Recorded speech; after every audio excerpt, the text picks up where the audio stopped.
Le Barça vient de subir un braquage. Ils ont dominé totalement la rencontre face à l'Atlético Madrid et pourtant, ils ont fini par perdre à domicile.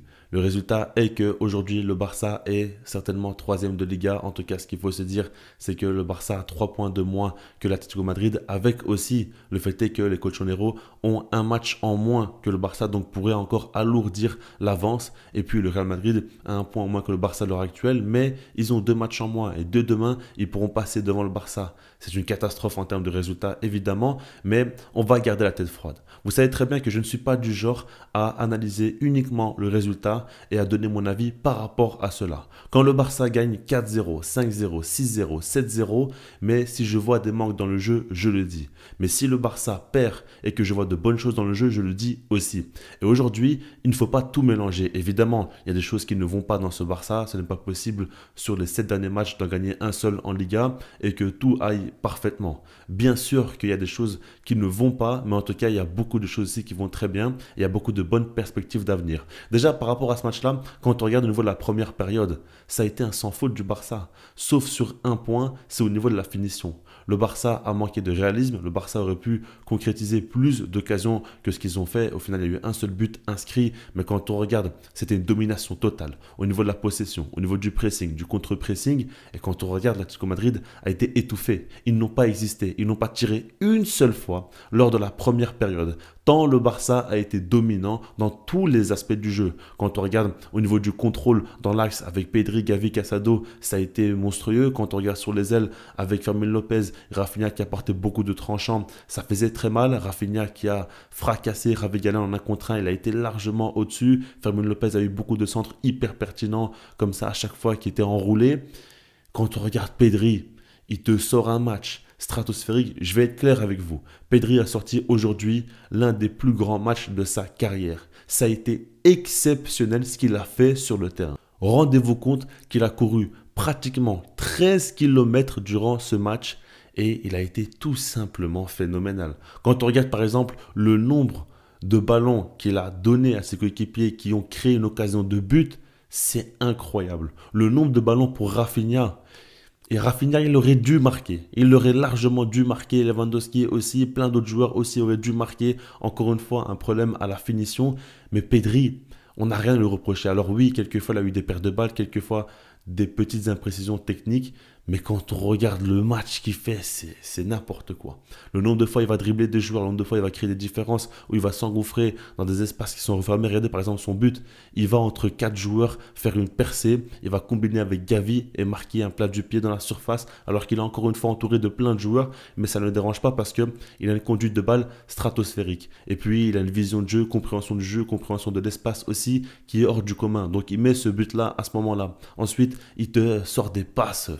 Mais la vérité, il aurait pu finir le match avec 3 ou 4 passes D. Dans un monde normal, le Barça gagne avec au moins 5 buts.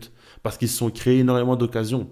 Et pourtant, ils finissent par perdre le match. Et quand on regarde par exemple en seconde période, le Barça aussi a été meilleur. Après, on a vu l'Atlético Madrid qui a cassé un petit peu le rythme avec pas mal de fautes aussi. On a vu à chaque fois qu'ils voulaient ralentir le jeu. Ils ont joué un peu plus haut sur le terrain aussi en seconde période. Ça n'a pas forcément dérangé le Barça. Mais en tout cas, on a vu surtout que dans un premier temps, Marc Casado a fait une grosse erreur individuelle qui a mené au but de Rodrigo de Paul.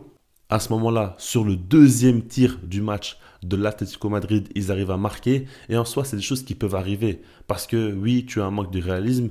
Peut-être que l'adversaire, de son côté, va avoir plus de réussite. Et puis surtout, ils ont bénéficié, comme je l'ai dit, d'une faute individuelle d'un joueur du Barça. Ce n'est pas la première fois cette saison quand même. On a vu Casado par exemple, lui c'est la deuxième fois cette saison qu'il fait une grosse erreur individuelle qui cause un but à l'équipe adverse et donc qui met dans le mal le Barça. Et par rapport à ça aujourd'hui, il fait un très bon match Casado. Il ne faut pas lui tomber dessus. Mais il fait cette erreur-là. À ce moment-là, Atlético Madrid marque ce but et il faut bien cibler le problème. Quand on regarde par exemple dans l'ensemble, le Barça par la suite a continué à être dominant, a continué à se créer de grosses occasions, a été encore une fois meilleur que l'Atlético Madrid qui a défendu tout le long du match et qui a tout simplement joué le match nul. Mais au final, Sorloth a su marquer un but dans les arrêts de jeu, dans les dernières secondes du match pour sceller la victoire des Colchoneros. Quand on regarde en soi, c'est un véritable manque de réalisme du Barça. Après, personnellement, ce qui me dérange, c'est qu'on a vu que dans le jeu, il y avait pas mal d'aspects qui posaient problème. Des choses qu'il fallait retravailler. Hansi Flick s'est reposé sur ses acquis, a voulu continuer en se disant que les résultats sont bons, donc forcément, tout va bien. Et non,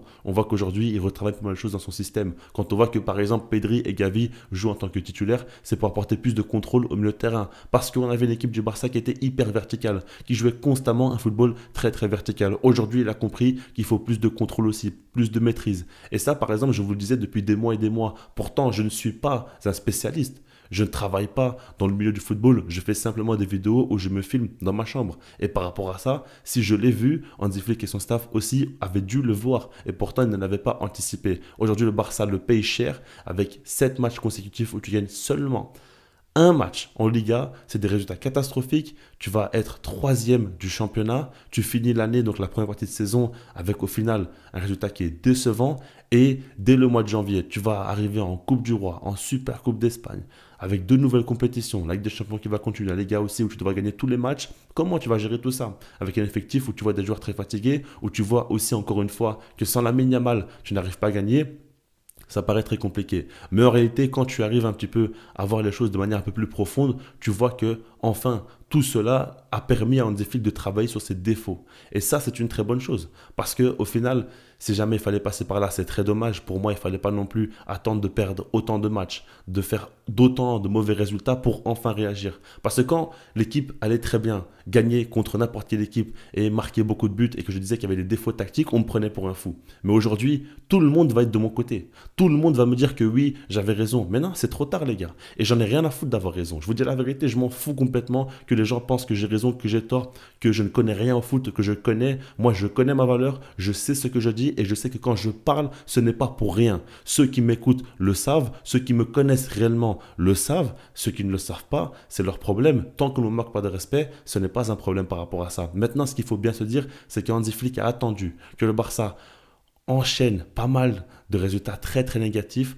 concernant une situation très complexe pour maintenant commencer à réagir et faire des changements tactiques. Alors vaut mieux tard que jamais, vaut mieux le faire à la moitié de la saison qu'à la fin de la saison, c'est sûr et certain. Maintenant, ça fait que tu es dans une position très très délicate. Et au Barça, on sait très bien que quand tu enchaînes les victoires, c'est vraiment un environnement parfait où les joueurs sont en totale confiance. Mais quand tu enchaînes les mauvais résultats, là par contre, c'est l'inverse.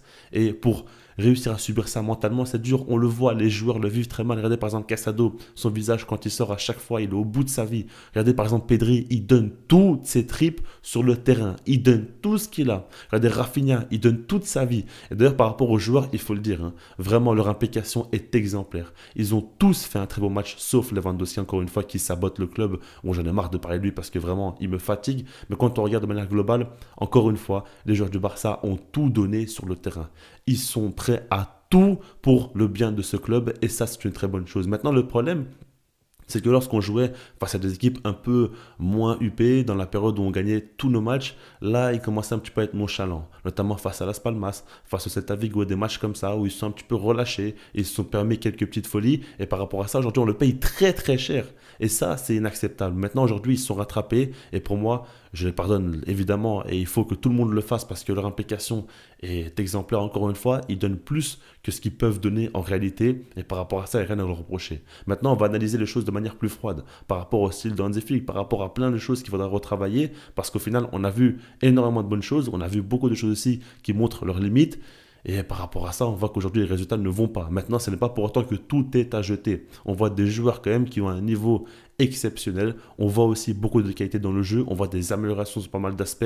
Quand on regarde dans la production face à Dortmund et ici face à Atlético Madrid, on a vu beaucoup de progrès dans pas mal de secteurs de jeu. Et ça, il faudra le mentionner aussi. Et ce n'est pas parce que les résultats vont moins bien que forcément tout est à jeter. Et ce n'est pas parce que les résultats vont bien que tout est positif aussi forcément. Au final, il faut toujours analyser le jeu et c'est le jeu qui donnera raison. Et ce n'est pas les résultats. Et ça, au bout d'un moment, quand on suit le foot depuis des années, il faut le comprendre. Si vous ne le comprenez pas, ce n'est pas pour autant qu'il faut insulter les gens qui font leur travail, qui analysent et qui comprennent les choses mieux que vous. En tout cas, voilà, je vous laisse là-dessus. On en parlera plus tard par rapport à tout ce qui se passe. Mais sinon, moi, je vous dis peace.